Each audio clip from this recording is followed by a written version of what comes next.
औज़ुबिल्लाहिमिनश्शैतानिर्रजीम बिस्मिल्लाहिर्रहमानिर्रहीम अस्सलाम वालेकुम।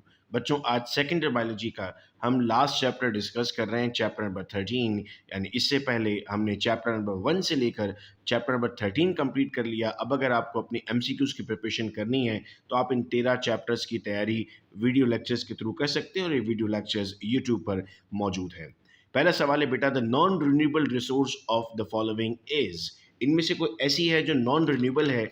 अगर आप पेज नंबर 277 पर आते हैं तो स्टूडेंट्स आप देख सकते हैं कि हमारे पास एग्जाम्पल्स गिवन होती हैं वहाँ पर, और उन एग्जाम्पल्स में अगर हम ढूंढते हैं तो हमें यहाँ पर नज़र आता है नॉन रिन्यूएबल सोर्सेज में लिखा हुआ है कोल।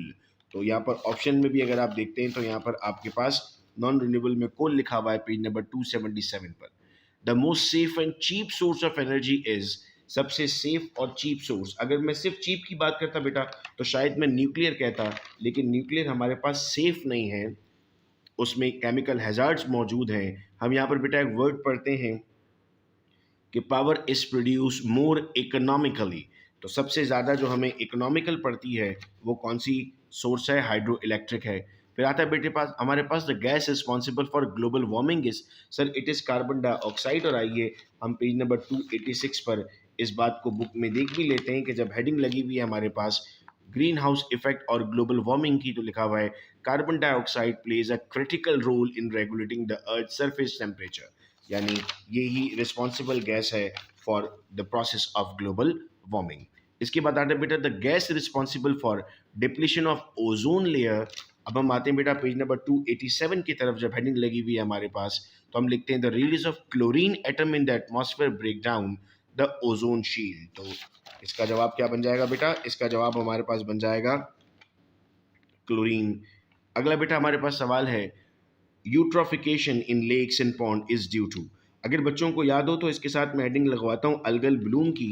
पेज नंबर 289 पर स्टूडेंट्स देख सकते हैं कि हमारे पास यूट्रोफिकेशन और अलगल ब्लूम लिखा हुआ है। Algal Bloom, this is all because of LG, चूंकि वहाँ अलगल ब्लूम जनरेट हो रहा है तो हेडिंग से ही आपको जवाब मिल जाता है बेटा, that is because of algae. The anaemia is due to. अब बच्चों ये जो 3 पेजेस हैं ना यहाँ पर 292, 293 एंड 294, ये आपको पूरे पूरे याद करने हैं चूंकि इनसे भी एमसीक्यूज भी बहुत सारे आ रहे हैं हमारे पास। सवाल क्या दिया हुआ है? The anaemia is due to deficiency of. Page number 293 पर आप आते हो तो आपको यहाँ पर बेटा मिलता है anaemia and it is deficiency of iron. अब देखो सिर्फ ये नहीं आएगा, आपको पूरा चार्ट याद करना है, ठीक है। इस तरह एमसीक्यूज में हमने हर एक चीज़ को डिस्कस कर लिया और इनको देखने के बाद आप एमसीक्यूज की तैयारी बहुत अच्छे से कर सकते हैं। फिर आता है बेटा हमारे पास night blindness is cause by, फिर पेज 293 पर चलना है बेटा हमें और वहाँ जाके देखना है कि नाइट ब्लाइंडनेस किसकी वजह से हो रही है। This is deficiency of vitamin A, तो vitamin A is the right answer. फिर नेक्स्ट पेज की तरफ बेटा मूव करते हैं तो अब हमें ये देखो लास्ट पेज आ गया माशाल्लाह, हमने अपनी बुक कंप्लीट कर ली, तमाम के तमाम एमसीक्यूज हमने सॉल्व कर लिए। कितनी खुशी हो रही है, आपने 5-5, 10-10 मिनट के वीडियो लेक्चर्स देखकर इसे कंप्लीट कर लिया। Sickle cell anaemia is a disease caused by. अब पेज नंबर 294 पर जब हम आते हैं बेटा तो मिलता है एबनॉर्मल हीमोग्लोबिन, और यहाँ ऑप्शन में लिखा हुआ है एबनॉर्मल जीन। डेफिनेटली जब जीन्स प्रॉपर काम नहीं करेंगे तभी हमारे पास हीमोग्लोबिन भी एबनॉर्मल होगा।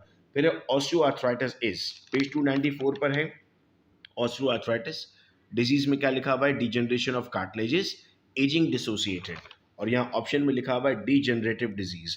थोड़ा सा आपको लिंक करना होगा चीज़ों को तो आपको चीज़ें अच्छे से समझ में आना शुरू हो जाएंगी। Noise is considered as sound beyond, कितनी ज़्यादा आवाज़ को हम नॉइस कंसिडर करते हैं? पेज 289 पर हमें मिलता है कि sir if it is above 80 decibel, 80 decibel से अगर इंक्रीज करेगा तो हमारे पास किस में कंसिडर कर लेंगे? हम उसे नॉइस में कंसिडर कर देंगे। नेक्स्ट क्वेश्चन है बेटा which of the following is responsible for acid rain. जब मैं क्लास में पढ़ाता हूँ बच्चों तो 3 इक्वेशंस लिखवाता हूँ, ये वाली SO2, NO2 और CO2, तो तीनों वहाँ पर मिल रहे थे हमें, तो इसका सही जवाब क्या बन जाएगा? Sir all of them. आइए अपनी किताब का आखिरी MCQ सॉल्व करते हैं।